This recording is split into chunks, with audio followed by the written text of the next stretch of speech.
دینداری عبادات اس کا ایک جز ہے۔ عبادات کے علاوہ بھی دین متین کے اندر بہت ساری چیزیں ہیں۔ عبادات اس کا ایک چیپٹر ہے، معاملات اس کا ایک الگ چیپٹر ہے، آداب اس کا ایک الگ چیپٹر ہے، سیاسیات اس کا ایک الگ چیپٹر ہے، معاشیات اس کا الگ چیپٹر ہے، معاشرت اس کا الگ چیپٹر ہے۔ باقی سارے کے سارے کو اگنور کر کے آپ صرف ایک چیز کو لے کر دیندار نہیں بن سکتے۔ اللہ رب العزت نے ارشاد فرمایا ادخلوا فی السلم کافۃ، دین میں پورے کے پورے داخل ہو جاؤ، یعنی اس مکمل نظام کو، اس مکمل ضابطۂ حیات کو اپنے اوپر لاگو کریں گے تو تب ہم دیندار کہیں گے۔ بے دینی کیا ہے؟ ظاہری طور پر رسوم و رواج کو ادا کرنا لیکن عملی طور پر اس میں داخل نہ ہو سکنا، یہ بے دینی ہے۔ مثال کے طور پر ایک شخص ہے، وہ نماز پڑھتا ہے لیکن جو ہی مسجد سے باہر نکلتا ہے وہ جھوٹ بھی بولتا ہے، جو ہی مسجد سے باہر نکلتا ہے وہ فراڈ بھی کرتا ہے، مسجد سے باہر نکلتا ہے تو وہ بددیانتی بھی کرتا ہے، مسجد سے باہر نکلتا ہے تو وہ ملاوٹ بھی کرتا ہے۔ تو اس کا مطلب یہ ہے کہ جو کنسیپٹ تھا دین کے بارے میں وہ غلط ہے۔ اس نے گویا ظاہری طور پر عبادت تو کی ہے لیکن عملی طور پر وہ دین میں داخل نہیں ہوا، اس کو بے دینی کہتے ہیں۔ بے دینی کی صورتیں کیا ہیں کہ مادیت پرستی، ہر وقت دنیاوی فائدے کے لیے سوچتے رہنا کہ کس طرح میرا دنیاوی فائدہ ہو جائے گا، دین کے بارے میں نہ بات کرنا، نہ اس کے بارے میں سوچنا، نہ اس کو اپنے اوپر نافذ کرنے کے لیے کوئی اقدامات کرنا، یہ بے دینی ہے۔ اسی طرح خود سری کیا ہے کہ اپنی خواہش نفس کے مطابق چلنا، یعنی آپ کا دل کیا کہتا ہے آپ اس پر چل پڑیں، دین اس بارے میں کیا رہنمائی کرتا ہے اس کو آپ بالکل اگنور کر دیں، اپنے ذہن کے مطابق کسی بھی چیز کی خود ہی تشریح کر لینا اور اس رائے کے مطابق چل پڑنا اور پھر یہ سمجھنا کہ میں دینداری کر رہا ہوں۔ یہ خواہش نفس ضرور ہو سکتی ہے لیکن یہ دینداری نہیں ہے۔ اسی طرح دین کو، دنیا کو الگ الگ کرنا، حالانکہ اسلام مکمل ضابطۂ حیات ہے، وہ دنیا داری میں نافذ ہوتا ہے تب جا کے ہم عملی طور پر اس پر عمل پیرا ہو سکتے ہیں۔ مثال کے طور پر جس طرح آغاز میں نے کہا کہ ہم عبادات تو کریں لیکن اپنے معاملات اسی طرح رکھیں جس طرح ہمارا نفس ہمیں کہتا ہے یا خواہش نفس ہمیں کہتی ہے، تو پھر سمجھ لیں کہ ہم دیندار نہیں ہیں بلکہ بے دین ہیں۔ اور ہم گھروں کے اندر جو بے دینی پھیل رہی ہے اس کو ہم کیسے پہچانیں گے کہ ہم دیندار ہیں یا نہیں، ہمارے اہل خانہ یا ہمارے بچے دیندار ہیں یا نہیں؟ اگر گھر کے اندر دینی احکامات کی سر عام پامالی ہوتی ہے، دین کے بارے میں کوئی بات نہیں ہوتی اور دین کے احکامات کی طرف کوئی توجہ نہیں ہوتی تو ہم دیندار نہیں، پھر ہم بے دینی کی طرف چلے گئے ہیں۔ نظام عبادت کے اندر کاہلی اور سستی کا ہونا، یعنی نمازوں کے وقت آ رہے ہیں، نمازوں کے وقت جا رہے ہیں، نہ بیوی کو پتہ ہے، نہ بچوں کو پتہ ہے، نہ حضرت صاحب کو خود پتہ ہے، روزے آئے روزے چلے گئے، بس پتہ ہی نہیں ہے۔ قرآن مجید فرقان حمید کو کھولنا، اس کو تفسیر کے ساتھ پڑھنا، اس کو سمجھنا، اس پر عمل کرنا، اس بارے میں کوئی گفتگو ہی نہیں ہے۔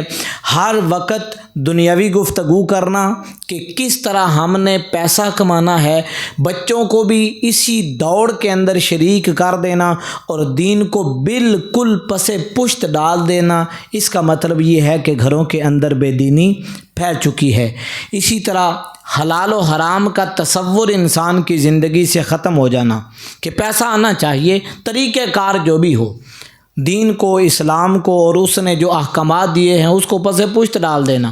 جی احل اللہ البیع وحرم الربا، اللہ رب العزت نے بڑا کلیئر کٹ، اس کے اندر کوئی دو رائے نہیں ہے کہ خرید و فروخت حلال ہے اور سود حرام ہے۔ اب اس کی معاشرے کے اندر مختلف شکلیں، مختلف صورتیں ہیں، جو ہمارے بینک ہیں وہ اس کی مختلف صورتیں بتاتے ہیں، معاشرتی اور معاشی زندگی کے اندر بہت ساری ایسی شکلیں بن گئی ہیں کہ انسان غلط طریقے سے مال کماتا ہے، لیکن کبھی اس طرف توجہ نہیں جاتی انسان کی کہ جو میں کما رہا ہوں وہ میرے لیے حلال ہے بھی یا نہیں۔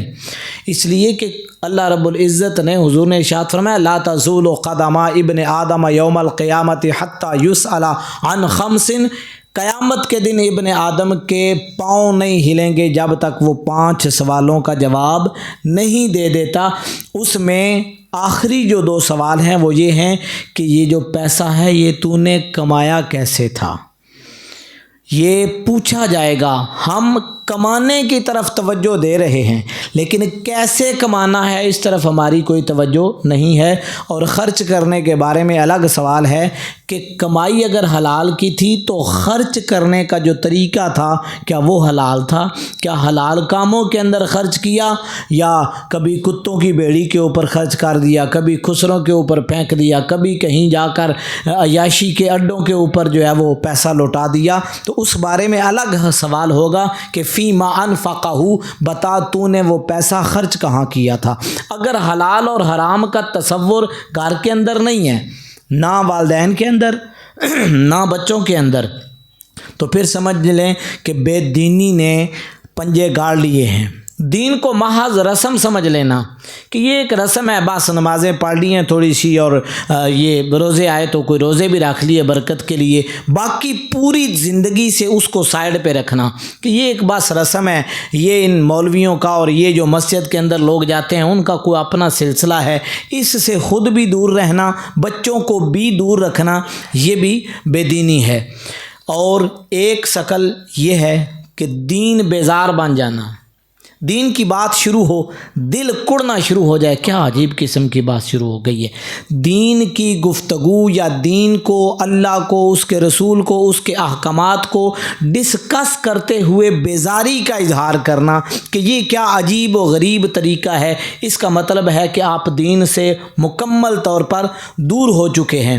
بالکل اسی طرح دین پر بے جا تنقید کرنا بعض لوگوں کی عادت بن جاتی ہے کہ دین پہلی تو بات ہے سیکھا ہی نہیں، اور سوشل میڈیا کے ذریعے ایسے تصورات اپنے ذہن کے اندر بٹھا لیے کہ جب بھی دین کی بات ہوئی اس پر بے جا تنقید کر لی۔ آپ بے جا تنقید کرنے کی بجائے اس کو اپنانے کی کوشش کریں، اپنے اوپر اپنائیں، باقیوں کا حساب وہ خود دے لیں گے، آپ نے اپنا حساب خود دینا ہے۔ اس لیے بے جا تنقید، اگر بات بات پر آپ دین کو نشانہ بنا رہے ہیں تو پھر سمجھ لیں کہ شیطان نے پوری طرح آپ کو اپنے چنگل کے اندر پھنسا لیا ہے۔ اسی طرح دین کی بات ہی نہ کرنا، نماز روزے کی بات گھر کے اندر نہ کرنا، اللہ کی بات گھر کے اندر نہ کرنا، نظام اسلام کی بات گھر کے اندر نہ کرنا، خود بھی نہ کرنا، بچوں کو بھی ترغیب نہ دینا، یہ بے دینی ہے۔ اور اس کی وجوہات کیا ہیں، یہ کیوں ہوا؟ گھروں کے اندر ہمیں گلہ ہوتا ہے کہ ہماری نئی نسل خاموشی کے ساتھ بے دینی کی طرف جا رہی ہے۔ اس خاموشی کی وجہ والدین خود ہیں، اس لیے کہ انہوں نے اپنے والدین سے یہ تحفہ لیا ہوا ہوتا ہے اور آگے وہ اپنی نئی نسل کو منتقل کر کے چلے جاتے ہیں۔ اور جب انسان ایک بے دینی کی زندگی شروع کرتا ہے، اسی طرح اس کا لڑکپن گزر جاتا ہے، اسی طرح جوانی گزر جاتی ہے، اسی طرح بڑھاپا گزر جاتا ہے، اور وہ ساری زندگی ایک ہی ڈگر پہ چل کے وہ یہ سمجھتا ہے کہ جو تصورات میرے ذہن کے اندر ہیں وہی ٹھیک ہیں، بس ان چیزوں کی کوئی ضرورت نہیں ہے، ہم اسی طرح جو ہے وہ اپنا بیڑا پار کر لیں گے۔ حالانکہ اللہ رب العزت نے قرآن مجید فرقان حمید کے 30 پاروں کے اندر مکمل ضابطہ حیات دیا ہے۔ اس ضابطہ حیات کو مکمل طور پر اگنور کر دینا، اگنور کرنے کی صورت کیا ہے؟ جب پڑھنا ہی نہیں، جب سیکھنا ہی نہیں، جب اس کو سیکھا نہیں تو عمل کیسے کریں گے؟ اور جب عمل نہیں کیا اور پھر یہ امید رکھنا کہ ہم سیدھے جنت میں چلے جائیں گے، درمیان میں کوئی رکاوٹ نہیں ہے، یہ بالکل اسی طرح ہے کہ جس طرح کبوتر بلی کو دیکھ کر آنکھیں بند کر کے یہ تصور کر لیتا ہے کہ شاید بلی نہیں ہے، بلی چلی گئی ہے، بلی ادھر یہ کبوتر کی آنکھیں بند ہیں۔ ہم یہ سمجھیں کہ ہم کوئی کام نہ کریں، اللہ اور اس کے رسول کے احکامات کی پابندی نہ کریں، اور پھر ذہن کے اندر یہ تصور رکھیں کہ ہم سیدھے تیر جنت کے اندر چلے جائیں گے، یہ ہمارا وہم ہو سکتا ہے، یہ ہمارا خیال ہو سکتا ہے۔ اللہ رب العزت نے تو ایک پورا نظام دیا ہے، حلال و حرام کا تصور دیا ہے، اچھے برے کا تصور دیا ہے۔ آپ نے اس راستے پر چلنا ہے تو جنت میں چلے جائیں گے، اس راستے پر چلیں گے تو جہنم کے اندر چلے جائیں گے، اور ہم یہ ذہن کے اندر تصور کیے رکھیں کہ ہم کچھ بھی نہیں کریں گے، جس طرح وہ عربی کے شاعر نے لکھا ہے، ترجو النجات ولم تسلک مسالکہا فإن السفینۃ لا تجری علی الیابس، کہ تو نجات کا طالب ضرور ہے لیکن ترجو النجات ولم تسلک مسالکہا، اس نجات کی طرف جانے والا جو رستہ ہے اس رستے کا کبھی بھی تو مسافر نہیں بنا۔ تو یاد رکھ لے، فإن السفینۃ لا تجری علی الیابس، کشتی کبھی بھی خشکی پر نہیں چلتی۔ ہم کشتی کو خشکی پر چلانا چاہتے ہیں کہ ہم منزل پر پہنچ جائیں گے، دوسرے کنارے لگ جائیں گے۔ اس کشتی کو جب تک آپ پانی کے اندر نہیں ڈالیں گے اور اس کے تھپیڑوں سے گزریں گے نہیں، تب تک آپ دوسرے کنارے پر نہیں پہنچ سکتے۔ واعظ قوم کی وہ پختہ خیالی نہ رہی، برق طبعی نہ رہی، شعلہ مکالی نہ رہی، رہ گئی رسم اذاں روح بلالی نہ رہی، اور فلسفہ رہ گیا تلقین غزالی نہ رہی، اور مسجد مرثیہ خواہ ہیں کہ نمازی نہ رہے، یعنی وہ صاحب شوق حجازی نہ رہے۔ اب صرف اور صرف فلسفے باقی ہیں۔ سوشل میڈیا کے ذریعے ہمارے پاس جو علم آ رہا ہے نا، جس کے پاس بیٹھیں گے آپ یہ سمجھیں کہ شاید یہ پتہ نہیں کتنے بڑے پڑھے لکھے مفتی صاحب ہیں، اور عملی طور پر دیکھیں گے تو بالکل آپ کو دین بیزار نظر آئیں گے۔ اب اس کی وجوہات کیا ہیں؟ دو تین موٹی وجوہات کو دیکھیں کہ یہ بے دینی ہمارے گھروں کے اندر کیوں پھیلی، بیٹھے بیٹھے ہماری نسل بے دین کیوں ہو گئی۔ سب سے پہلا اشارہ اللہ رب العزت نے قرآن مجید فرقان حمید کے اندر دیا ہے، وَمَنْ أَعْرَضَ عَنْ ذِكْرِي فَإِنَّ لَهُ مَعِيشَةً ضَنْكَ، جو شخص میری یاد سے، میرے ذکر سے پیچھے ہٹ جاتا ہے، وہ یاد رکھ لے پھر میں اس پر اس کی زندگی کو تنگ کر دیتا ہوں۔ ہم نے اللہ کے ذکر سے منہ موڑا، ہم نے خود منہ موڑا، اور نتیجتاً ہماری آنے والی نسلوں نے بھی اس سے منہ موڑ لیا۔ پھر اللہ رب العزت نے ارشاد فرمایا، وَأْمُرْ أَهْلَكَ بِالصَّلَاةِ وَاصْطَبِرْ عَلَيْهَا، اپنی اولاد کو، اپنے اہل خانہ کو نماز کا حکم دو۔ ہم نے نماز کا حکم دینا چھوڑ دیا، ہم نے یہ سارے کا سارا کام مولوی صاحب کے اوپر چھوڑ دیا کہ وہی کریں گے۔ گھر کے اندر آپ سربراہ تھے، حضور نے ارشاد فرمایا، کلکم راعٍ وکلکم مسئول عن رعیتہ، تم میں سے ہر ایک نگہبان ہے، ہر ایک اپنے گھر کا سربراہ ہے، اور جتنے لوگ اس کی سربراہی کے اندر آتے ہیں ان کے بارے میں اس شخص سے سوال کیا جائے گا۔ تو جاتا تھا گھر کے اندر بھی کسی کو کہا تو نے؟ بے دینی پھیلنے کی سب سے بڑی وجہ یہ ہے کہ ہم نے امر بالمعروف اور نہی عن المنکر، یعنی نیکی کا حکم دینا اور برائی سے روکنا اپنے گھروں میں بند کر دیا۔ ہماری آنکھوں کے سامنے ہماری نسل بے دین ہو گئی، ہماری آنکھوں کے سامنے وہ دین بیزار ہو گئی، اور ہم خاموش تماشائی بنے رہے، اور پھر بعد میں ہم نے گلہ کر دیا فلاں کا قصور تھا، فلاں کا کسی کا قصور نہیں تھا۔ آپ نے نہ دین کو سمجھا، نہ اپنی اولادوں کو دین کو سمجھانے کی کوشش کی۔ آپ جو مرضی کریں، آپ جس شعبے میں جانا چاہتے ہیں جائیں، لیکن کم از کم اپنی اولاد کو دین سکھانا آپ کی ذمہ داری تھی۔ جہاں آپ کو یہ شوق ہے کہ آپ کا بچہ ڈاکٹر بنے، آپ کا بچہ انجینئر بنے، آپ کا بچہ پائلٹ بنے، وہاں کبھی اپنے ذہن کے اندر آپ نے اپنی اولاد کے یہ بھی ڈالا ہے کہ بیٹے بنو یہی سب کچھ جو تم چاہتے ہو، لیکن دین سیکھنے کے بعد تاکہ جس فیلڈ میں بھی تمہیں جاؤ تو تمہیں یہ پتہ ہو کہ ہم نے مرنا ہے، اللہ کی بارگاہ میں حاضر ہونا ہے، اس دی ہوئی زندگی کا ہم نے جواب دینا ہے۔ یہ تصور ہی ختم ہو گیا۔ اور اخلاق ہم نے سکھانا بچوں کو چھوڑ دیا۔ اللہ رب العزت نے ارشاد فرمایا تھا، ان اللہ یأمر بالعدل والاحسان وایتاء ذی القربی، ہم نے اپنے بچوں کو سکھانا تھا عدل کرنا۔ نہ ہماری طبیعتوں کے اندر عدل آیا اور نہ ہماری اولادوں کی طبیعتوں کے اندر عدل آیا۔ والاحسان، نہ ہم نے خود احسان کرنا سیکھا نہ اپنی اولادوں کو سکھایا۔ ذرا ذرا سی بات پر ہم اپنی اولاد کے سامنے اپنے رشتہ داروں سے ناراض ہو جاتے ہیں، ذرا ذرا سی بات پر ان کے ساتھ مرنا جینا ختم کر دیتے ہیں۔ اپنی اولاد کے سامنے جب آپ بے احسان ہو جائیں گے تو پھر آپ کیسے توقع کرتے ہیں کہ آپ کے جانے کے بعد آپ کی اولاد کسی کے ساتھ احسان کرے گی؟ ان اللہ یأمر بالعدل والاحسان وایتاء ذی القربی وینہی عن الفحشاء والمنکر والبغی۔ آپ روکیں انہیں بے حیائی سے، آپ روکیں انہیں برائی سے روکیں، نیکی کا حکم دیں۔ ہم نے چھوڑ دیا اور اس وجہ سے ہمارے گھروں کے اندر بے دینی پھیلتی چلی گئی۔ اور یقولون بافواہہم ما لیس فی قلوبہم، جو بات ہمارے دلوں کے اندر نہیں، قول اور فعل کا تضاد ہے۔ ہم جو کہہ رہے ہیں وہ کر نہیں رہے، جو کر رہے ہیں وہ کہہ نہیں رہے، اس لیے قول اور فعل کا واضح طور پر تضاد ہے۔ ہم کہتے ہیں بچوں کو ترغیب دیتے ہیں سچ بولیں، لیکن بچوں کے سامنے ہم خود جھوٹ بھی بولتے ہیں۔ ہم بچوں کو یہ تعلیم دے رہے ہیں تم نماز پڑھو، نماز کا وقت ہو گیا ہے، آپ گھر کے اندر بیٹھے ہوئے ہیں۔ آپ نے بچوں کو تو تعلیم دی ہے کہ آپ نے کسی کے ساتھ بدتمیزی نہیں کرنی، لیکن زندگی میں کبھی آپ کے ساتھ کوئی بان پڑا موقع بچوں کے سامنے آپ نے وہ زبان بولی کہ جو الامان والحفیظ بولنے والی نہیں تھی۔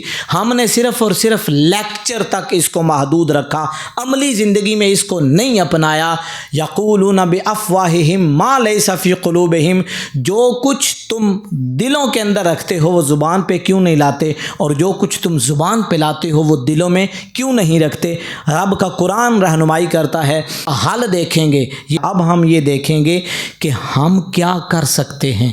ابھی بھی وہ وقت دور نہیں ہے کہ جب آپ اپنے آپ کو واپس لا سکتے ہیں، اپنی اولادوں کو واپس لا سکتے ہیں۔ قرآن کے پاس ہی چلتے ہیں کہ تو بتا کہ ہم اپنے گھرانے کو اور اپنے آپ کو دیندار کس طرح بنا سکتے ہیں۔ اللہ رب العزت نے ارشاد فرمایا وَاذْكُرُوا اللَّهَ كَثِيرًا لَعَلَّكُمْ تُفْلِحُونَ، اللہ کو یاد کرو، اللہ کو یاد کرو گے تو اللہ تمہیں کامیابیاں عطا فرمائے گا۔ اپنے گھروں کے اندر اللہ کی یاد کو اپنائیں، نماز کو، روزے کو، قرآن مجید فرقان حمید کو، اس کے احکامات کو عملی طور پر اپنانا شروع کریں، نماز کا حکم دینا شروع کریں۔ وَأْمُرْ أَهْلَكَ بِالصَّلَاةِ، اپنی اولادوں کو، آپ اہل خانہ کو نماز کا حکم دیتے رہیں، آپ دیتے رہیں، وہ پڑھیں یا نہ پڑھیں، آپ کی ذمہ داری ہے کہ آپ ہوکا دیتے رہیں، آپ اپنا کام پورا کرتے رہیں۔ دلوں کا بادشاہ رب ہے، وہ دل پھیر دے گا۔ 1 دن، 2 دن، 10 دن، مہینہ، 6 مہینے، سال، 10 سال، کبھی نہ کبھی تو ان کے ذہن کے اندر یہ بات آ جائے گی کہ آپ نے تو اپنا فرض پورا کیا ہے۔ آپ اپنی اولادوں کو قرآن سکھانا شروع کر دیں، آپ اپنی اولادوں کو قرآن سکھانا شروع کر دیں گے، تفسیر پڑھانا شروع کر دیں گے، انہیں سمجھ آ جائے گی کہ رب ہمیں کیا کہنا چاہتا ہے۔ دعا مانگیں، رب کی بارگاہ میں مصلی بچھایا کریں، کبھی کبھی اس سے مانگا کریں کہ ربنا ہب لنا من ازواجنا وذریاتنا قرۃ اعین وجعلنا للمتقین اماما۔ مالک کائنات مجھے بھی ہدایت عطا فرما، میری اولاد کو بھی ہدایت عطا فرما، اور میرے اہل خانہ کو بھی ہدایت عطا فرما، اور ان کی طرف سے میری آنکھوں کو ٹھنڈک پہنچا۔ اور اگر آپ نے یہ کام نہ کیا، قرآن کہتا ہے قوا انفسکم واہلیکم نارا، خود بھی آگ سے بچ جاؤ، اپنے اہل خانہ کو بھی بچاؤ۔ اور اگر ہم نے یہ کام اپنے گھروں میں شروع نہ کیے، حلال و حرام کی تمیز شروع نہ کی، بچوں کو اخلاقیات نہ سکھائیں، بچوں کے سامنے دین بیزاری کی باتیں کی، بچوں کو دین بیزار بنایا، تو وہ وقت دور نہیں کہ جب آپ کی نسلیں تباہ ہو جائیں گی، پھر وہ وقت دور نہیں کہ جب آپ کے خاندان ٹوٹ کر بکھر جائیں گے اور آزمائشیں بہت زیادہ ہو جائیں گی۔ پھر آپ دوڑیں گے کسی نہ کسی کے پاس کہ ہمارے بچے نافرمان ہیں، وہ ہماری بات نہیں مانتے۔ بھئی آپ نے والدین کے ساتھ احسان قرآن نے سکھایا تھا، آپ نے قرآن سکھانا تھا نا ان کو پتہ چلتا کہ یہ میرا والد ہے، یہ میری والدہ ہے، یہ میرے بہن بھائی ہیں، یہ میرے عزیز و اقارب ہیں، ان کے یہ حقوق ہیں۔ آپ خاموشی کو توڑیں، آج خاموشی کو توڑیں گے تو کل اپنی نسل بھی ٹھیک ہوگی اور نسل کی نسل بھی ٹھیک ہوگی۔ اور اگر آج آنکھیں بند کیے رکھیں گے جان بوجھ کر تو وہ وقت دور نہیں، آپ بھی پچھتائیں گے، آپ کی نسلیں بھی پچھتائیں گی، اور ان کی آنے والی نسلیں بھی پچھتائیں گی۔ لہٰذا خود کو بدلیں، کیونکہ خدا نے آج تک اس قوم کی حالت نہیں بدلی، نہ ہو جس کو خیال آپ اپنی حالت کے بدلنے کا۔ اللہ رب العزت ہمیں سمجھنے کی توفیق عطا فرمائے۔